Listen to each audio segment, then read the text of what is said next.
Se habla mucho del microbioma hoy día. ¿Qué es el microbioma? Esa respuesta inmune tiene efectos locales sobre el intestino, empeorando aún más la permeabilidad intestinal, pero empieza a tener también efectos sistémicos, causando inflamación a distancia, no solo en el intestino, y esto se ha asociado con diferentes enfermedades. Es por eso importante que el balance de los microbios que se encuentran en el intestino se mantenga de una manera saludable. ¿Cómo se puede dañar ese balance? Bienvenidos a mi podcast Bienestar basado en la evidencia. Soy su anfitrión, Efraín Riveros, Dr. Efraín. En este espacio dedicaremos nuestro tiempo a explorar el mundo de la salud y el bienestar desde una perspectiva científica y práctica. Navegaremos a través de la literatura médica más relevante, analizaremos la robustez estadística de estudios científicos importantes y descifraremos los resultados que realmente pueden aplicarse en nuestra vida diaria. Ya sea que esté buscando comprender mejor una enfermedad, mejorar su bienestar general o simplemente le apasiona la ciencia detrás de la salud, este es el lugar para usted. Acompáñeme en este viaje de descubrimiento y entendimiento. Bienvenidos a otro episodio de Bienestar basado en la evidencia. Soy su anfitrión, Efraín Riveros, Dr. Efraín. Soy profesor asociado de anestesiología del Medical College of Georgia en los Estados Unidos. Hemos venido hablando de los 4 pilares que determinan una vida feliz y una vida saludable. Hemos hablado de la nutrición, la actividad física, la estabilidad emocional y el sueño. Es importante entender que estos 4 pilares se comportan de una manera cíclica y estos ciclos tienen diferentes duraciones. Por ejemplo, un ciclo relativamente corto es el ciclo circadiano. Los 4 pilares se afectan dependiendo del momento del día del que estemos hablando. Y hay inclusive ciclos más cortos como el ciclo de ayuno y alimentación que puede ocurrir varias veces durante el mismo día. Los ciclos pueden ser aún más largos. Es el caso del ciclo menstrual en las mujeres. Claramente el estado nutricional, los efectos hormonales cambian dependiendo del momento del ciclo del cual estemos hablando. Hay otros ciclos más largos aún que tienen que ver con la duración de la vida de las personas. Por ejemplo, infancia, adolescencia, vida reproductiva, perimenopausia, longevidad. Cada uno de estos estados determina que las necesidades en cada uno de estos 4 pilares van cambiando. Por esa razón, la individualización de las aproximaciones a la salud, pues es muy importante. Es importante entender al individuo dependiendo de la etapa en que está. Y cuando hacemos intervenciones en cualquiera de los 4 pilares, hay que entender estos ciclos. Ahora, ¿qué es comer saludable? Volviendo nuevamente a la nutrición, que es en la que hemos estado trabajando últimamente. Comer saludable tiene múltiples definiciones. Digamos algo sencillo. Si es de un animal, cómalo. Si es de una planta, cómalo. Pero si se produce en una planta, no lo coma. O sea, lo que pase por una fábrica probablemente no sea buena idea comerlo. Este comer saludable implica eliminación completa de los alimentos ultraprocesados. Si usted se pone a pensar, cuando nosotros comemos, solo hay 2 excepciones en las cuales no se comen células. Las 2 excepciones en la naturaleza son la leche y la miel. Pero por fuera de la leche y la miel, todo lo que nosotros comemos son células. Cuando usted se come unas espinacas, son células vegetales. Cuando se come un pedazo de carne, son células animales o eucarióticas.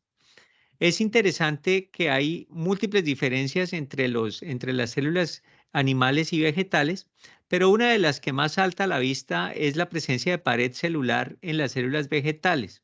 Cuando usted se come un vegetal, esa pared celular es parcialmente destruida y digerida por los procesos de masticación y también por los procesos digestivos, específicamente enzimas pancreáticas y también sales biliares que llegan al tracto digestivo. Estas células vegetales no se logran destruir por completo para ser absorbidas, a diferencia de las células animales que no tienen pared celular. Entonces, cuando usted se come un pollo, un pescado o un pedazo de carne, esas células son fáciles de digerir, especialmente por las elastasas que vienen del páncreas y quedan fácilmente disponibles. Es una de las razones por las cuales los nutrientes de la proteína animal o de los componentes animales tienen una disponibilidad mayor para pasar a la sangre comparado con los vegetales. Los vegetales no se destruye completamente estas células en algunos casos. Eso no es malo, podría sonar malo, pero no es malo. De hecho, es muy bueno porque ocurren dos fenómenos. El primero es que los carbohidratos que vienen en las frutas y en las verduras, precisamente porque las células no se pueden destruir por completo, pues no se absorben completamente. O sea, disminuyen esa carga de glucosa que va a entrar a la sangre y de alguna manera esto protege contra los picos de insulina, o sea, es bueno. Y es una de las razones por las cuales el azúcar que usted come, que viene de frutas y verduras, no es igual al azúcar ultraprocesado. El ultraprocesado no está en ninguna célula, o sea, eso pasa derecho a la sangre y allí va a causar un pico de insulina con todas las consecuencias de una concentración elevada de insulina que hemos venido discutiendo y que vamos también a profundizar más adelante. Entonces, fíjense que las células vegetales no se destruyen por completo.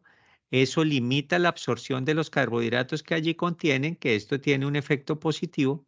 Pero además de eso, las células que han sido parcialmente digeridas, hablo de células vegetales, pasan derecho y en el intestino delgado, la parte terminal especialmente y en el colon, lo reciben las bacterias intestinales que hacen parte de lo que llamamos el microbioma. Estas células intestinales sí tienen la capacidad de utilizar esas células que no se lograron romper más arriba en el tracto digestivo y empiezan a utilizarlas para su propio metabolismo y también para producir metabolitos que tienen efectos benéficos sobre el intestino, la salud del intestino, la permeabilidad del intestino y el sistema inmune.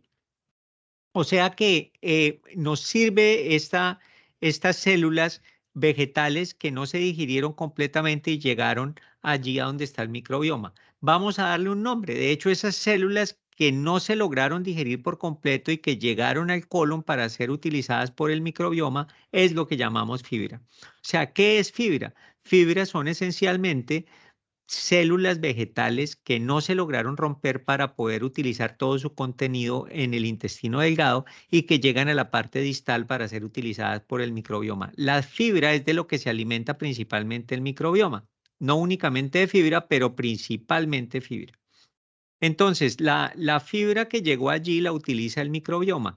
Se habla mucho del microbioma hoy día. ¿Qué es el microbioma? Esto es una, digamos, un concepto que se ha profundizado especialmente en los últimos años. Hay una coexistencia entre el huésped y las bacterias, hongos y virus, pero principalmente bacterias que se encuentran allí en el intestino y hacen parte del microbioma. En términos de número de células, están en el orden de los trillones de células que los podemos dividir en miles de especies. Más de 5.000 especies de bacterias tenemos en el intestino. Y si vamos aún más microscópicamente, el genoma o los genes más bien de esas células del microbioma están en el orden de los miles, muchísimos más que los que tiene nuestro propio genoma. En nuestro genoma tenemos más o menos 20.000 genes. Esto pasa a miles e inclusive millones de genes en el microbioma. La relación que existe entre este microbioma y el huésped, que somos nosotros, cada vez es más íntima y se entiende mucho más. ¿Cómo se integra ese microbioma al huésped? Es la pregunta. Hay varias formas, ¿no? Una es a través de lo que llamamos el balance entre los diferentes tipos de bacteria que allí se encuentran. El microbioma está compuesto por muchos tipos de bacterias que se balancean entre sí. Cuando empieza a predominar algún tipo de bacteria sobre las otras, hablamos de disbiosis. Y esta disbiosis permite que algunas de estas bacterias empiecen a comportarse de una manera virulenta, es decir, que empiezan a hacer daño. ¿Cómo hacen ese daño? De diferentes maneras. Son capaces de digerir la mucina que protege la mucosa intestinal y eso permite que algunos productos que normalmente no están en contacto con la célula intestinal lo empiecen a estar y empiecen a desencadenar respuestas en esa célula intestinal. Y una de las principales respuestas es que aumenta la permeabilidad de ese intestino. Es como si el microbioma fueran los agentes de inmigración en un estado. Cuando estos agentes de inmigración empiezan a permitir que todo pase derecho, empieza a haber problemas porque la célula intestinal y más allá, es decir, la sangre, empieza a entrar en contacto con productos que no debería estar en contacto. Esa es una de las razones por las cuales aproximadamente el 75% de nuestro sistema inmune se encuentra en el intestino. El sistema inmune que está allí incluye varias células, especialmente macrófagos, especialmente linfocitos T. Y es interesante ver que algunos productos de las bacterias, como los lipopolisacáridos, pueden pasar la barrera intestinal en estas circunstancias de disbiosis y activar el sistema inmune, específicamente un receptor que se llama Toll-like receptor en el linfocito T, y esto activa una respuesta inmune. Esa respuesta inmune tiene efectos locales sobre el intestino, empeorando aún más la permeabilidad intestinal, pero empieza a tener también efectos sistémicos causando inflamación a distancia, no solo en el intestino, y esto se ha asociado con diferentes enfermedades, incluyendo síndrome metabólico, diabetes, cáncer y enfermedad cardiovascular. Entonces vemos cómo un desbalance en la flora intestinal lleva a enfermedad localizada en el intestino que en algunas personas da síntomas. Son pacientes con indigestiones frecuentes, con síndrome de intestino irritable, inclusive enfermedad inflamatoria intestinal que incluye colitis ulcerativa y enfermedad de Crohn. Y en otros pacientes la manifestación clínica no es intestinal, sino el efecto inflamatorio que está ocasionando a nivel sistémico, es decir, en otros órganos, a distancia. Es por eso importante que el balance de los microbios que se encuentran en el intestino se mantenga de una manera saludable. ¿Cómo se puede dañar ese balance? Ese balance del microbioma se puede dañar con antibióticos, se puede dañar con algunos medicamentos, se daña claramente con la dieta occidental, que es una dieta basada principalmente en carbohidratos, y dentro de esos carbohidratos, altísima proporción de ultraprocesados. Entonces, el ultraprocesado, como habíamos dicho, alimentos que se producen en una planta, o sea, en una fábrica, ellos van a dañar el microbioma. Por dos razones. Primero, porque el microbioma no está acostumbrado a recibir el azúcar sin que esté pegado a la fibra. Y aparte de eso, cuando al no llegarles fibra, realmente las mayoría de células que son incapaces de manejar esos alimentos empiezan a morir. ¿Y cuáles proliferan? Proliferan las que sí son capaces de procesar ese azúcar que llega así suelta, ¿no? Desafortunadamente esas especies, hay muchísimos nombres, pero una que es o dos que son bien importantes son los clostridios y también unos que se llaman firmicutes. Esos son capaces de utilizar el azúcar de los ultraprocesados y crecer en exceso sobre los que no lo pueden hacer, que por así decirlo es el microbioma bueno. ¿Cuál es el resultado de este sobrecrecimiento de estas dos especies en particular? Daño de la mucosa intestinal, aumento de la permeabilidad intestinal, inflamación local, inflamación sistémica y enfermedad. Entonces les había dicho que la permeabilidad intestinal es dañada por estos productos que vienen del microbioma malo, por así decirlo. ¿Qué más puede desequilibrar el microbioma? No solo los ultraprocesados, la falta de actividad física o pongámoslo al contrario, el balance del microbioma es alcanzado cuando usted desarrolla actividad física. Y también hay algunos estudios que han mostrado que el sometimiento a una baja dosis de estrés sea térmico a través de lo que llaman inmersión voluntaria en agua fría o la utilización del sauna, permiten que esto ocurra a través de las proteínas de choque térmico que se asocian a un aumento en la producción o más bien en el mantenimiento del balance del microbioma. Entonces, se puede desequilibrar claramente a través de una mala nutrición, se puede equilibrar con la buena nutrición y también con el ejercicio. Ahora, sigamos tratando de entender cómo es esta relación entre el microbioma y el huésped. Resulta que yo les había dicho que la información genética de todas estas bacterias es abundante, mucho más abundante que la información genética que tenemos nosotros. Pero ¿para qué sirve esa información genética del microbioma? Bueno, sirve para varias cosas, pero una que es muy importante es la regulación epigenética. ¿Qué significa eso? El epigenoma es información genética que contienen los organismos, nosotros también tenemos epigenoma, pero que no está codificando, se mantiene como dormida, se mantiene silente, ¿no? Y este silencio de esa parte del genoma es importante porque permite que algunos genes que no deberían activarse no se activen. ¿Cómo se mantiene durmiendo ese epigenoma? A través de un proceso que se llama metilación. Entonces, la metilación mantiene dormido el epigenoma. En algunas ocasiones usted necesita que se desmetile el epigenoma para que se activen algunos genes y usualmente vuelve a metilarse. Es como un proceso cíclico. Pero cuando ese proceso de metilación, desmetilación del epigenoma se desordena, empieza a haber activación de algunos genes, algunos de ellos protooncogenes, y se ha asociado con la génesis de algunos tipos de cáncer.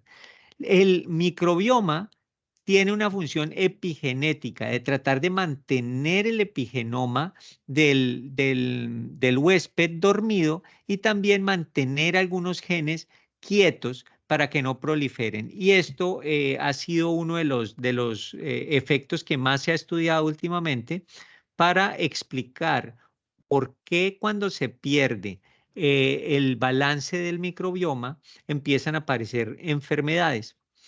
Un ejemplo muy interesante es el del envejecimiento. Durante el envejecimiento se ha observado que se va perdiendo el balance del microbioma, empieza a haber disbiosis en la medida en que la persona va envejeciendo. Hay unos experimentos muy interesantes y quiero que escuchen en un rato a la doctora Dawn Bowdish, con quien tuve la oportunidad de hablar de este tema y ella lo explica mucho mejor que yo. El, el microbioma eh, se asocia con el envejecimiento. Ella hace unos experimentos en ratones bien interesantes. Coge unos ratones y los tiene sin microbioma. Estos son ratones carísimos, ¿no? Porque es difícil tenerlos completamente estériles, sin bacterias. Y se vio que estos ratones duran significativamente muchísimo más, tienen una longevidad gigantesca, larguísima, ¿no? Cuando usted le inyecta o más bien le hace un trasplante fecal a estos ratones con microbioma de ratones ancianos, inmediatamente empiezan a envejecer los ratones de una manera rápida. De la misma manera, cuando se les hace un trasplante fecal con microbioma de ratón joven, la longevidad es mayor, no tanta como si no tuvieran ninguna bacteria, pero es mayor. ¿Esto qué nos indica? Que el microbioma está directamente involucrado en el proceso de envejecimiento. ¿Cómo lo hace? Aparentemente lo hace a través de la regulación del epigenoma que tienen estas bacterias y su efecto sobre el genoma nuestro. Más importante aún es que aparte del epigenoma, y seguimos hablando de cómo se integra el microbioma con el huésped, hay un eje que es el eje intestino-cerebro. Este eje intestino-cerebro es supremamente importante porque mantiene la función mitocondrial. ¿A qué me refiero con esto? La función mitocondrial se ha asociado con envejecimiento porque usted va perdiendo función mitocondrial y ahorita hablo específicamente qué funciones se van perdiendo durante el envejecimiento, pero aparte de eso, la función mitocondrial en el cerebro permite que usted mantenga su función cognitiva en buen estado durante más tiempo. En otras palabras, si la relación entre el microbioma en el contexto del eje cerebro-intestino no es adecuada, la función mitocondrial se deteriora y ha habido asociación entre disbiosis intestinal y aparición de enfermedad de Alzheimer y empeoramiento en pacientes que ya tienen enfermedad de Alzheimer. ¿Cómo funciona la mitocondria? Entonces, la mitocondria es un órgano, un organelo que está dentro de las células y que se parece mucho a las células procarióticas o vegetales. Es como si se hubiera insertado DNA vegetal dentro de una célula eucariótica. Es bien interesante. Y esto es aparentemente una vía de comunicación, la mitocondria, entre las células procarióticas y las células eucarióticas. Y de esta manera es como una conexión que podemos tener entre el microbioma y las células nuestras. Es bien interesante. Ahora, las mitocondrias cuando digo que hay salud mitocondrial, a lo que me refiero es que la mitocondria, que es donde se produce la energía de la célula, sufre un proceso constante como de renovación. Entonces, produce la energía, va envejeciendo la mitocondria. Hay un proceso que se llama de fisión de la mitocondria, es que se separa en dos la mitocondria y la mitocondria vieja se degrada, se consume, eso se llama mitofagia, desaparece y se crea una nueva mitocondria. Ese proceso cíclico de renovar la mitocondria es saludable y lo pierden los pacientes con enfermedad de Alzheimer. Los pacientes que tienen enfermedad de Alzheimer es como si la mitocondria fuera estática. No deja se empieza a envejecer, deja de funcionar para producir energía, ni siquiera puede utilizar la glucosa que le llega y empiezan a aparecer productos tóxicos que se empiezan a acumular y son los que se ven en la enfermedad de Alzheimer. Y de hecho, uno de esos productos que se observa es el beta amiloide. La mitocondria entonces debe mantenerse saludable en un proceso de recambio constante y esto es necesario y aparentemente el microbioma está involucrado en el mantenimiento de esa función. ¿A qué quiero llegar con esto? Que el microbioma hay que cuidarlo, hay que mantenerlo balanceado. ¿Cómo se hace eso? Ya dije tangencialmente que el ejercicio ayuda para que se restablezca el equilibrio y también la nutrición. ¿Cómo la nutrición? Entonces hablamos de dos conceptos. Uno es prebióticos y otros son los probióticos, que ahora están de moda. Entonces, ¿qué son los prebióticos? ¿Qué son los probióticos? Prebióticos son sustancias que alimentan el microbioma y probióticos son bacterias que van y se ponen allá para hacer parte del microbioma directamente. Los probióticos tienen una duración de acción muy corta porque ellos tienden a no colonizar. Ellos llegan ahí, están un rato y apenas se mueren, pues ya no se reemplazan. Son utilizados como una medida temporal para tratar de restaurar el microbioma mientras tanto, pero en realidad son más importantes los prebióticos porque esto es lo que hacen es alimentar las células microbianas que están allí en el intestino, las que queremos que crezcan para que se restablezca el balance. Entonces, ¿cuáles son los principales prebióticos que podemos darle? Fibra. Fibra, entonces, frutas y vegetales. Y deben hacer parte de su nutrición. Cuando usted come carne o así no coma, tiene que comer fibra. La fibra es frutas y vegetales que traen carbohidratos y como decíamos anteriormente, no se logran destruir por completo en el proceso de digestión y absorción del huésped y pueden llegar allá al microbioma para mantenerlo saludable. Entonces, la fibra es supremamente importante, pero hay algunos suplementos nutricionales que también ayudan a restaurar y mantener el microbioma. Uno de ellos es la vitamina D. La vitamina D tiene muchas funciones relacionadas con el calcio, con el hueso, con los riñones, con la piel, pero aquí me voy a enfocar específicamente en un aspecto que es su valor antiinflamatorio.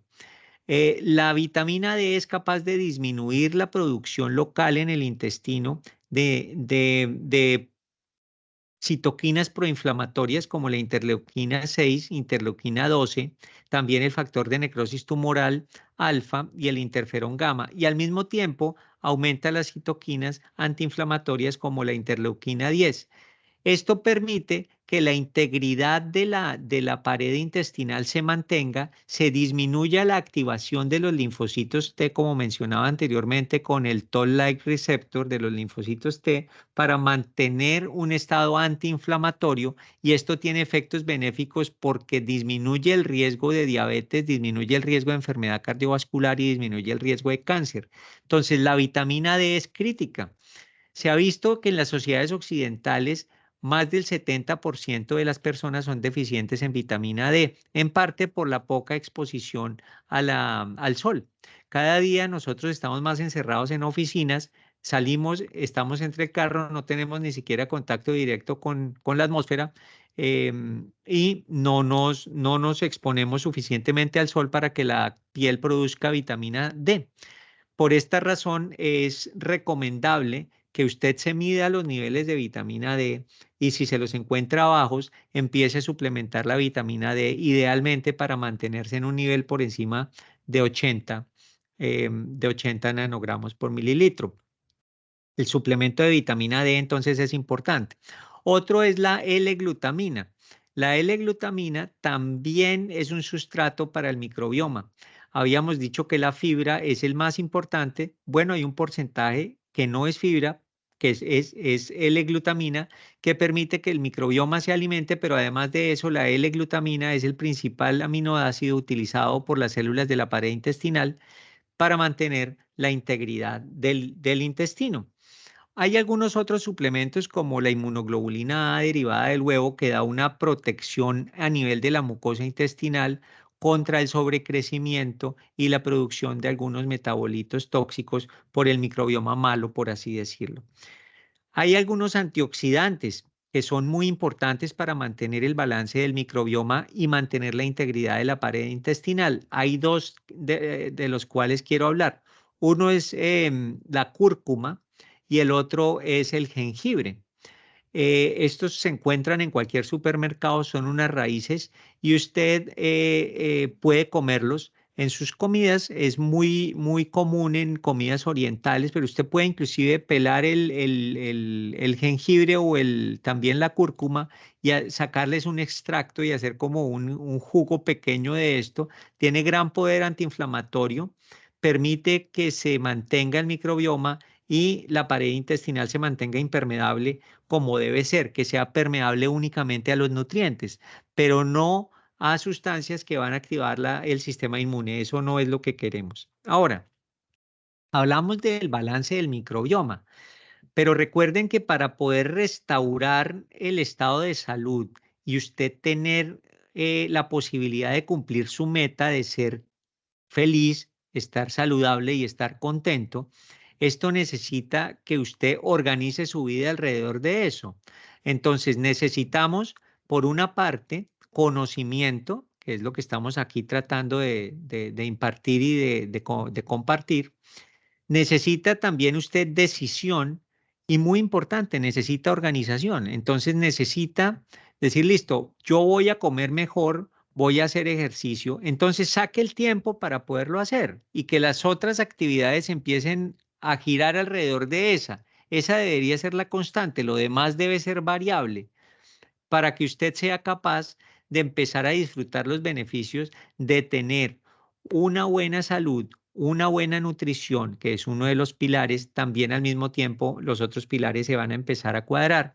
Y creo yo que especialmente cuando hablamos de conocimiento se necesita una labor de acompañamiento, que haya siempre alguien al lado suyo, no solo animándolo, sino proveyéndole la información necesaria para que usted tome las decisiones adecuadas. Y es lo que precisamente estamos tratando de hacer en este podcast, dar información para que las personas puedan utilizarla y puedan vivir la vida feliz, que finalmente es para lo cual estoy yo aquí.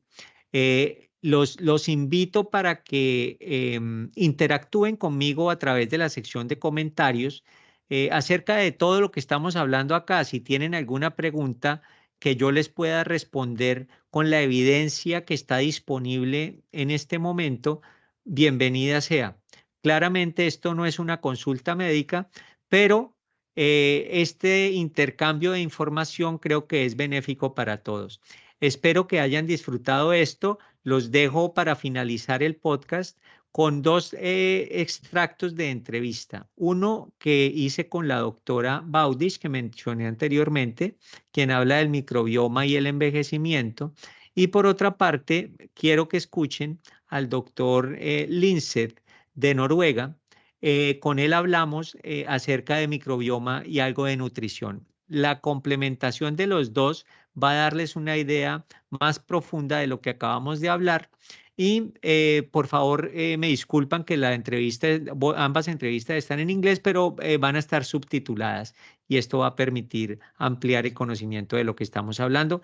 Muchísimas gracias y nos vemos en el siguiente episodio. But before we finish, I want you to tell us a little bit your experiments, because it's just it's just mind-boggling seeing everything that you guys do with the mice and everything. And specifically, one that caught my attention is the experiments you guys ran with the germ-free mice and how they were protected from age-associated inflammation. So can you just tell us a little bit about the experiments? Yeah, so I wanted to be able to understand the role of the aging microbiome and the age of the host. And the first experiment we did is we hypothesized that if the microbiome was a driver of this leaky gut, and the leaky gut letting in out all those bacterial components was the driver of inflammation, then germ-free mice should not have age-associated inflammation. They should be protected from that aspect of aging. And so we aged the mice for 2 years because, again, more money than sense, apparently. And we found exactly that. They didn't have systemic inflammation. Many of their tissues looked young. You would never have known they looked young. And to be perfectly frank, for a lot of those germ-free mice, they looked young as well. They didn't have sort of the graying fur, and they didn't have a lot of those age-related changes that, you know, you would immediately look at and say that's an old mouse. So that was our proof of principle that the microbiome was indeed a driver of age-associated inflammation, because when we eliminated completely, these mice looked like, I call them the Sophia Lorenz of the mouse world, because they're all shiny and lush and good looking and healthy. And then the next experiment we did is, you know, we wanted to say, okay, now let's prove that the aging microbiome, the old microbiome, is worse at making age-associated inflammation than the young microbiome. So we took young and old germ-free mice and we gave them either a young or an old microbiota. And what we found was really interesting. We found that the gut became more leaky if they got an old microbiome. But an old mouse that got an old microbiome was even worse than a young mouse that got an old microbiome. And so to me, this was justification that, you know, maybe I did have more sense than money, that there's an interplay between the physiology of aging, you know, the very structure of the aging gut, its integrity. And then you add another insult on that, where some of these bad bugs, this old microbiota, and you got this leaky gut and all the systemic inflammation. So as with all things, nothing is simple. And it's an intersection between the physiology of aging and the microbes and how they change with age. Definitely the hypothesis, and actually this has been confirmed by other researchers, is that the microbiome is at the very center of the interaction between the foods that we consume and the metabolic health and the responses to that food. So let's focus a little bit more on the food before we touch on the microbiome. And there's one aspect that I really loved about your paper, and is the way you present the fact that the whole foods that we consume come in the form of cells, with just a few exceptions like milk or honey. But for the most part, what we consume is cells. And can we start the explanation from that point, please? Let's say you have an apple. You pick an apple and you chew that, you will destroy some of the cells in the apple, because the apple contains thousands or you know, even more cells.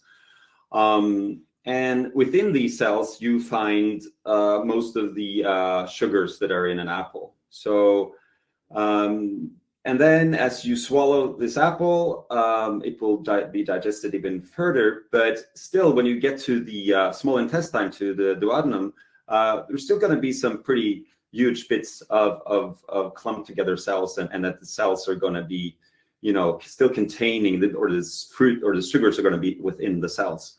And as you go along this small intestine, more of these sugars will be released from the cells. And this is not really that well mapped out how this process actually happens with whole foods through the small intestine. But we do know that a fair share of the sugars within, vegetables or fruits, that they will not be released from these cells before reaching the colon. So contrast this with drinking apple juice. You put all the contents of an apple and you turn it into apple juice with all the fibers and everything.